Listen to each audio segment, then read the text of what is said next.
A very good morning to you students. कैसे हैं सब लोग? Everybody is fit and fine and everybody is doing well, right?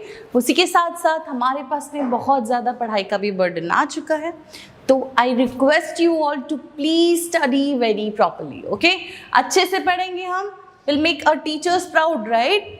So अभी इसके पहले हमने एक टॉपिक देखा था जो बहुत ही बेसिक लेवल पे देखा, बट बहुत ही इम्पॉर्टेंट टॉपिक था, जो था कि व्हाट इज लिविंग। जब हमने लिविंग की बात की थी, हमने उसमें बहुत सारे ऐसे एस्पेक्ट्स देखे थे। We talked about taxonomy in the last class. We were talking about different type of kingdom system, कि देयर वर 5 किंगडम सिस्टम, लेकिन उसके पहले सिर्फ 2 किंगडम सिस्टम थे। किसने क्या दिया? फिर हम लोगों ने कुछ ऐसे कैरेक्टरिस्टिक्स के बारे में बात किया जो एक लिविंग को लिविंग बनाता है और उसको डिफरेंट करता है from the non living, okay? और इस पर्टिकुलर टॉपिक में और बहुत सारे कंसेप्ट हैं जो हम आगे जब हम एक्चुअली हमारे चैप्टर शुरू करेंगे तब तुम लोगों को ये सब क्लियर हो जाएगा। But until then I just want to know कि तुम लोगों को सारी चीज़ें बहुत अच्छी तरीके से समझ में आ गई है जब हम लोग बात करते हैं कि what exactly is living organism, okay? So today we are going to start with our new topic which is very important and which we are studying from ages। मतलब भाई जब से अपनी बुक आई है आगे हमने कहीं ना कहीं ये वर्ड तो देखा ही है, कहीं ना कहीं हम लोगों को एक स्टेटमेंट तो रट गया है कि व्हाट इज सेल। और अगर किसी ने ये पूछा कि सेल क्या होता है तो हम लोग क्या कहते हैं? It is the basic structural and functional unit of the body. अभी मैं तुमको ये सारी चीज़ें बहुत अच्छे से बहुत प्यार से समझाने वाली हूँ। ऑल आई रिक्वेस्ट यू, इसके ध्यान से सारी चीज़ें सुनो, ठीक है? ऐसे नहीं होना चाहिए कि लेक्चर शुरू है ध्यान कहीं और है, इसके बारे में सोच रहे हो उसके बारे में। प्लीज स्टॉप, जस्ट रिमेंबर कि मैं यहाँ पे जो भी समझा रही हूँ दोज आर द बेसिक, और अगर बेसिक अपना क्लियर नहीं है तो आगे के टॉपिक हमको नहीं समझ में आएंगे, okay? So coming to a topic, study of cell is what we are going to study from today's lecture। अब सेल माने क्या? तो ये मैंने जब हमारा पहला इंट्रोडक्टरी लेक्चर था, अगर तुम लोगों को याद है, तभी मैंने थोड़ा थोड़ा हल्का सा सेल के बारे में बताया था। मैंने क्या कहा था कि हमारी body billions and trillions of कुछ ऐसे छोटे छोटे चीज़ों से बनी हुई है। एंड दो स्मॉल चीज़ें, of course when you talk about chemistry, तो केमिस्ट्री में ये सारी चीज़ें लिखी कि हमारी body is made up of certain compound, certain molecules, but when you see कि ये सारे compounds और molecule किसके अंदर हैं, कौन इनको जुड़ा के रखता है, तो वो कौन है? सेल। तो हमारे बॉडी का एक एकदम छोटा सा अंश, एक एकदम बेसिक लेवल पे जब हम हमारी बॉडी की स्टडी करेंगे तो वो किसके बारे में बात करेंगे? हम लोग सेल के बारे में बात करेंगे। तो cell which is known as the structural and functional unit of our body is the most basic structure of our body, which is most important thing in our body, because अगर cell नहीं है तो tissue नहीं create होगी, tissue नहीं है तो organ नहीं बनेगा, ऑर्गन नहीं बने तो ऑर्गन सिस्टम नहीं बनेगा, और ऑर्गन सिस्टम नहीं बढ़ा तो हमारी बॉडी नहीं बनेगी, राइट? सो इसीलिए I want you guys to very properly listen to what I say. But सबसे पहले the study of cell is known as what? Cytology. Now this is the question जो बहुत ही बेसिक लेवल का है लेकिन बहुत ही ज़्यादा अक्सर पूछा जा सकता है, ओके? यू नो लाइक हमारे जो बायोलॉजी है उसमें हम लोग ब्रांचेस पढ़ चुके हैं, तो ये ब्रांचेस वगैरह क्या है? This are the important topics जो आगे लोग हम लोगों को पूछेंगे, okay? So when you talk about cell, study of cell is known as what? Cytology. Keep that in mind, याद कर लो, रट लो, काम नहीं भी आया तो भी पता रहना चाहिए। अब आते हैं द डेफिनेशन ऑफ सेल पे। क्या कोई मुझे ये बता सकता है कि भाई बेसिकली क्या होता है? मुझे बताओ क्या होता है सेल? अगर कहा है cell is basic structural and functional unit of our body, तो क्यों? Why is it known as that? तो अगर तुम लोगों को थोड़ा आइडिया होगा, हमने 8th 9th 10th सारे क्लासेस में सेल के बारे में हमने पढ़ा है, ओके? अगर तुम लोगों को थोड़ा भी पता होगा तो हमको पता है कि हमारे बॉडी में जो स्ट्रक्चर देता है वो कौन होता है? Of course cell, skeleton, no doubt. मैं नहीं बोल रही स्केलेटन नहीं है, बट गाइज ये सारी चीज़ें अगर मैं बात करती हूँ मेरी बॉडी की तो वो बनी किससे? मुझे बताओ कि आज अगर मेरी स्किन है और इनफैक्ट पिंच द स्किन, और ये अभी पिरामिड शेप की हो गई और मैं जैसे ही इसको छोड़ती हूँ तो वो एकदम वापस से फ्लैट हो गई, सीधी हो गई, रिजिड हो गई, तो ये कैसे हुआ? It's because the cell of my skin, the skin cells has given me a proper structure. तो समझ में आया कि सेल जो है वो हमारे डिफरेंट टाइप के हो सकते हैं। I am never going to say कि सेल एक ही टाइप का होगा। ऑफ कोर्स जैसे हमने लिविंग में पढ़ा था, देयर आर सर्टेन ऑर्गेनिजम्स जिनके पास एक ही सेल होता है, तो मतलब सिर्फ same similar kind of cell. But multicellulars में जब अपन बात करते हैं तो मल्टी सेल्यूलर ऑर्गेनिज्म के पास there are different type of cell, and this different type of cell has different type of shape and structure. So if I say egg cell या ओवा सेल की बात करते हैं, उसका स्ट्रक्चर थोड़ा अलग है। अगर मैं स्पर्म सेल की बात करती हूँ तो उसका स्ट्रक्चर अलग है।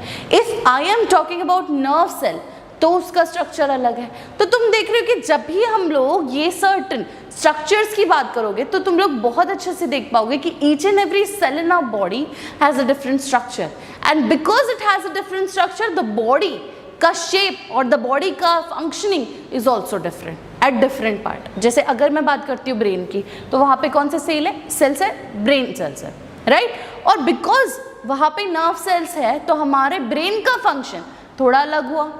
सो सेल जो हमारे बॉडी में है उसका स्ट्रक्चर डिफरेंट है, पर स्ट्रक्चर के साथ साथ उसका फंक्शन भी डिफरेंट होगा। नर्व सेल दूसरा फंक्शन परफॉर्म करती है, एग सेल दूसरा करेगी, स्पर्म सेल दूसरा फंक्शन परफॉर्म करेगी, and because of that the structure and the function of the cells are different, and due to that the cell is known as what? The structural and functional unit of our body. Cell is the basic structural and functional unit of our body. समझा? Clear है? अब तुमको समझा कि भाई क्यों बचपन से हम लोग इसको structural and functional unit of a body कहते हैं। Why? Because it has different kind of structure and different function, and because they both have different sort of stuff, इसीलिए हमारे बॉडी में वो क्या करते हैं? वो अलग शेप और अलग फंक्शन परफॉर्म करते हैं, और इसी वजह से हमको ये डेफिनेशन मिली है। समझे? इतना क्लियर हो गया। अब थर्ड चीज़ जो हम लोगों को यहाँ पे दी है वो क्या है? अब उन्होंने कहा है कि वर्ड जो सेल है वो सबसे पहले हमको रॉबर्ट हुक ने दिया था इन 1665। रॉबर्ट हुक कौन थे? एक बहुत ही रिनोव्ड साइंटिस्ट है जिन्होंने सबसे पहले सेल का कंसेप्ट दिया था। कहाँ से दिया था? तो you might have all heard about that particular theory, जिसमें एक कोई तो साइंटिस्ट है, उन्होंने क्या किया? उन्होंने कॉर्क यूज़ किया। अभी कॉर्क को मैं कैसे समझाऊँ? सो बार्क ऑफ ट्री कह सकते हैं, या फिर you guys are familiar with the champagne bottle, है ना? शैम्पियन की बॉटल वगैरह हम लोग फैमिलियर है। तो उसके ऊपर क्या होता है? एक वुड, समझ में आ रहा है तुम लोगों को? एक लिड होती है वुड की, and then they pop it out और फिर शैम्पियन निकलती है, right? So that lid is nothing but cork, ठीक है? तो रॉबर्ट हुक ने क्या किया कि जब उन्होंने ये कॉर्क देखा, उन्होंने देखा कि यार यहाँ पे तो एक अलग स्ट्रक्चर है, व्हाट एग्जैक्टली इज दिस, ठीक है? फिर उन्होंने उसको माइक्रोस्कोप के अंदर ऑब्जर्व किया, और जब उन्होंने माइक्रोस्कोप के अंदर ऑब्जर्व किया तो उनको कुछ ऐसे हनीकॉम लाइक स्ट्रक्चर दिखा। You know honeycomb like structure, वो कुछ हेक्सागोनल पैटर्न होता है, अगर तुम लोगों को पता होगा, वो कुछ इस तरीके से दिखता है। तो इनको इस तरीके का बहुत सारे स्ट्रक्चर्स दिखे, ओके? और बिकॉज उनको बहुत सारे स्ट्रक्चर दिखे, ही वॉज वंडरिंग कि भाई ये चीज़ क्या है, क्या होगा ये, व्हाट एग्जैक्टली इज दिस। ये सारी चीज़ें उन्होंने अपना थोड़ा सा दिमाग लगाया, माइक्रोस्कोप के अंदर ऑब्जर्व किया, और ऑब्जर्व करने के बाद में ही saw this particular structure, and this particular structure से उनको ये पता चला कि there is something inside that. पहले तो उन्होंने उसका नाम सेल नहीं दिया था, बट उन्होंने बस इतना कहा था कि कुछ तो ऐसी चीज़ है, ओके, जो शायद इन लोगों का कुछ ऐसे फंक्शन परफॉर्म कर रही होगी या स्ट्रक्चर परफॉर्म कर रही होगी। फिर उन्होंने उस चीज़ को और स्टडी किया, और फिर उनको पता चला कि ये कॉर्क में क्या था? तो डेड सेल्स थे, ठीक है? तो दो cells which were not multiplying, which were not showing anything, और उस तरीके से we came across a very important concept which is known as cell, की in our body each and everything is made up of what? Cell. So the word cell was first coined by the British scientist जो थे Robert Hooke in 1665. Okay? अब next चीज़ क्या है कि ये वाली जो चीज़ अभी जो हम लोग ये वाले स्लाइड में पढ़ेंगे, ये तुम लोगों ने ध्यान में रखना है, क्योंकि ये सब क्या है? This are all MCQ based question. कोई भी चीज़ में कोई भी फंडा ले लो, तुम अगर नीट के लिए प्रिपेयर कर रहे हो, तुम अगर CET के लिए प्रिपेयर कर रहे हो, या फिर तुम NDA के लिए प्रिपेयर कर रहे हो, इन जनरल तुम किसी भी चीज़ के लिए प्रिपेयर कर रहे हो, you guys need to know this particular thing, because this is nothing but a general knowledge, okay? कि जब हम लोग बात करते हैं about the concept which is cell, which is very important, तो क्या है क्या नहीं है, फर्स्ट तो डेफिनेशन की हमने बात कर लिया। दूसरी चीज कि अब the smallest cell is mycoplasma, the longest cell in human body is neuron. समझ में आ रहा है? तुमको ऐसे क्वेश्चंस पूछे जा सकते हैं कि अगर हमारी बॉडी है तो स्मॉलेस्ट सेल क्या होगा, सबसे छोटा वाला सेल क्या होने वाला है, ये पूछा जा सकता है। फिर तुमको ये पूछा जाएगा सबसे लार्जेस्ट सेल क्या होगा, ठीक है। उसके बाद में तुम लोगों को पूछा जाएगा सबसे बड़ा सेल क्या होगा। इस तरीके से तुम लोगों को बहुत सारे क्वेश्चंस पूछे जा सकते हैं। ओके, तो कीप दैट इन माइंड, अच्छे से उसको दिमाग में रखो और फिर हम लोग करते हैं ना एक एक करके बात। Okay, so the smallest cell is what, mycoplasma. सबसे छोटा सेल कौन सा है, माइकोप्लाज्मा है। माइकोप्लाज्मा क्या है, so this are nothing but small small micro organisms, और इनके अंदर एक सेल होगा और वो सबसे छोटा सेल माना जाता है, ठीक है। If you want you can Google the image of mycoplasma. Next thing, longest cell कौन होगा, न्यूरॉन्स होगा। Can you give me a reason why neuron is the longest cell? क्या तुम बता सकते हो कि न्यूरॉन क्यों है longest cell? Anybody? I know some of you might be able to answer it, I know कर सकते हो कुछ लोग। सो न्यूरॉन मैं बता देती हूँ क्यों लॉन्गेस्ट सेल है।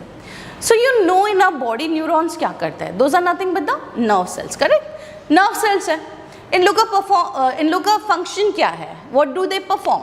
Okay, so this is a transmission और सिग्नलिंग कह सकते हैं, बराबर है ना। कि अगर मेरा ब्रेन, समझ लो कि कोई बॉल आ रहा है ऐसे, तो मेरे ब्रेन को वो चीज़ पता चलनी चाहिए जब मैं अपने आंखों से देखूंगी कि हाँ भाई ये बॉल आने वाला है, एंड अगर वो मुझे लगा तो मुझे दर्द होगा। सो मेरा एक्शन क्या होना चाहिए कि मैंने साइड में हटना है कि वो बॉल मुझे नहीं लगना चाहिए, बराबर है। तो अब जैसे ही वो बॉल आ रहा है, वो मुझे अटैक करने वाला है, वो मेरे को वो लगने वाला है, तो मेरा ब्रेन क्या करता है, मुझे सिग्नल पहुँचाता है, तुरंत सिग्नल पहुँचाता है कि भाई अभी तू सरक जा, this is not the time कि तू ऐसे खड़े रहे, हाँ मैं शेरू आ जा बॉल, मैं तो देख लूँगा तुझे, no, illogical stuff, right? So your brain tells you कि तुमको क्या करना है, right? तो अब ये बोलना बताना ये कैसे होता है? Of course मैं तुमको नर्वस सिस्टम पढ़ाऊंगी, हम लोग सेंट्रल नर्वस सिस्टम अच्छे से पढ़ेंगे, बट इन जनरल अगर तुम लोगों को एक नॉर्मल कंसेप्ट देना है तो क्या है कि मेरा जो ब्रेन है वो सिग्नलिंग करता है, और अगर मुझे सिग्नलिंग करना है या फिर अगर मुझे कोई ट्रांसमिशन करना है तो ट्रांसमिशन सबसे पहले तो बहुत क्विक होना चाहिए, बहुत जल्दी होना चाहिए, क्योंकि बॉल बहुत स्पीड से आ रहा है, अगर मैं एक आध मिनट लगाऊंगी तो लग जाएगा मुझे, बराबर। और दूसरी चीज़ कि ये जो सिग्नल है जो मेरे आंखों से दिमाग तक गया कि भाई वो देख बॉल, वो भी जल्दी से पहुंचना चाहिए। तो उसके लिए हम लोगों को एक नेटवर्क लगेगा, बराबर है। जैसे हमारा इंटरनेट होता है, उसका स्पीड होगा, या फिर अगर हम लोग कोई कोडिंग कर रहे हैं तो उसका एक नेटवर्क बनता है ना वेब पे, तो वो नेटवर्क हम लोगों को अच्छा चाहिए। सिमिलरली हमारे पास में अगर ब्रेन की हम बात कर रहे हैं या सिग्नलिंग की हम बात कर रहे हैं तो उसका भी नेटवर्क कैसा चाहिए, बहुत अच्छा चाहिए। बिकॉज अगर ये नेटवर्क अच्छी तरीके से होगा तभी मैक्सिमम और जल्द से जल्द सिग्नल्स पहुंच पाएंगे, बराबर है। So we need a long chain, and that is also a reason why the nerve cells are longest, कि हम लोगों को जो काइंड ऑफ सिग्नल या हम लोगों को जो काइंड ऑफ नेटवर्क लगता है, which it should be long, it should be very what I can say dependable, ठीक है, समझ में आया। So that is the reason behind कि लॉन्गेस्ट सेल ह्यूमन बीइंग में न्यूरॉन्स होगा। ओके, ह्यूमन बीइंग दिमाग में रखो, इन जनरल लॉन्गेस्ट सेल की बात नहीं कर रही, मैं कर रही हूँ इंसानों के बॉडी में सबसे लॉन्गेस्ट सेल क्या है, तो वो न्यूरॉन है। ओके, अब नेक्स्ट चीज़, हम लोगों ने ऑस्ट्रिच के बारे में तो पढ़ा, बचपन से पढ़ा, और नहीं पढ़ा होगा तो there was this cartoon, I don't know, जहाँ पे वो ऑस्ट्रिच पीछे पीछे बहुत स्पीड में भागता था। अब वो ऑस्ट्रिच ही था कि ऑस्ट्रिच जैसे दिखने वाला कोई था, अब वो तुम देख लो, but there was this cartoon, हाँ एक था जो भागते रहता था। तो ऑस्ट्रिच के बारे में हमने बहुत पढ़ा कि यार वो तो फास्टेस्ट बर्ड है, बहुत ही, even though it can't fly, लेकिन वो भाग बहुत तेज़ी से सकती है। तो ऑस्ट्रिच के जो अंडे होते हैं, अगर तुमने कभी यू माइट बी स्क्रॉलिंग, जैसे आजकल हम लोग सोशल मीडिया बहुत यूज़ करते हैं, तो हम लोग इंस्टाग्राम यूज़ करते हैं, फेसबुक यूज़ करते हैं, और ये सारी जगहों पे भी हमको नॉलेजेबल चीज़ मिल जाती है, ठीक है।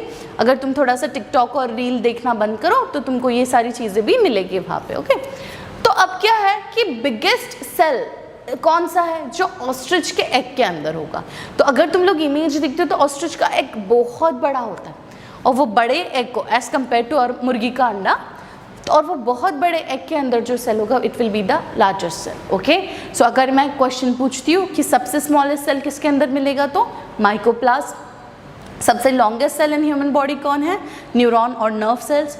और सबसे लार्जेस्ट सेल तो कौन है? ऑस्ट्रिच के अंडे। समझ में आया? इतना दिमाग में तुम्हारे रहना चाहिए। अब स्क्लेडन एंड शॉन ने एक सेल थियरी को एस्टैब्लिश किया इन 1838 एंड 39। कैसा है भाई कि हमारे पास जो सेल की सारी चीज़ें थी वो रॉबर्ट हुक ने हमको दिया था कि there are different type of चीज़ें inside a certain organism, a certain body. ठीक है, ये सारा हमको रॉबर्ट हुक ने बताया था और उन्होंने ये सारा बताते टाइम हम लोगों को कुछ ऐसी चीज़ें दी थी कि ये भी होता है, वो भी होता है, सेल भी डिफरेंट टाइप के हो सकते हैं एंड सो ऑन। लेकिन सवाल ये पैदा हो रहा था कि कन्फ्यूजन ऐसा था कि ये सेल है, समझ में आ गया, लेकिन ये सेल बनती कैसी होगी? करेक्ट, ये तो वैसे ही हो गया ना कि मुर्गी है, मुर्गी पहले आई कि अंडा पहले आया? वो वाला कंसेप्ट हो गया था बस हमारे सेल के टाइम की सेल क्या है, सेल कैसे बनी है। तो ये वाले कंसेप्ट को हम लोगों को जब अच्छी तरीके से जानना था तो ये जो दो साइंटिस्ट थे, कौन? स्क्लेडन एंड शॉन, इन्होंने हम लोगों की बहुत मदद की। इन्होंने कहा कि हमारी जो सेल है वो कैसी बनती है तो प्री एग्जिस्टिंग सेल से। अभी इसका क्या मतलब हुआ, दैट इज़ वेरी इंपॉर्टेंट, जो मैं तुमको समझाऊंगी। तो इन जनरल इन्होंने एक बहुत इंपॉर्टेंट कंसेप्ट दिया है in the history of biology which is nothing but cell theory. कहीं पे भी जाओ सेल थियरी का मेंशन होना ही होना है। ठीक है, तो सेल थियरी में उन्होंने बहुत सारे ऐसे कंसेप्ट्स दिए, बहुत सारी ऐसी चीज़ें बताई जो बहुत ज़्यादा इम्पॉर्टेंट थी हमारे लिए, क्योंकि हम लोग डिबेट करते रहते थे। बस हम लोग सोचते रहते थे कि अगर सेल आया है तो आया कहाँ से, अगर सेल का कोई काम है तो क्या काम होगा, कैसे। ये सारे questions were arising in our mind and they were messing up with us, और हम लोग ये सोचते थे कैसे होगा, क्या होगा।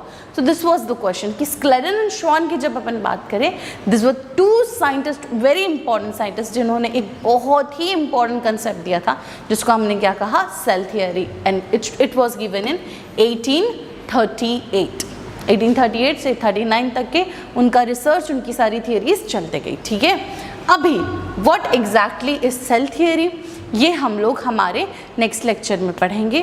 तो अगर तुम लोगों को अभी तक के कोई भी डाउट हुआ तो प्लीज़ मेरे से बात करो, प्लीज़ जस्ट आस्क मी कि क्या डाउट है। ठीक है, तुम लोगों ने बिल्कुल भी ऐसे नहीं करना है कि कौन पूछेगा क्या पूछेगा। नो गाइस, आई नो कि एट दिस मोमेंट अगर हम लोग समझ लो कि कुछ भी सोचते हैं तो हम लोग बहुत डरते हैं मैम लोगों से बात करने के लिए, कोई टीचर्स को पूछने के लिए, लेकिन don't do that, just ask it out, पूछ लो, ख़त्म करो बात को। तुम क्या करोगे, अभी गूगल में जाओगे, गूगल में 10 ऐसी और चीज़ें दी रहती है जो बहुत कॉन्ट्रैक्टिंग होती है।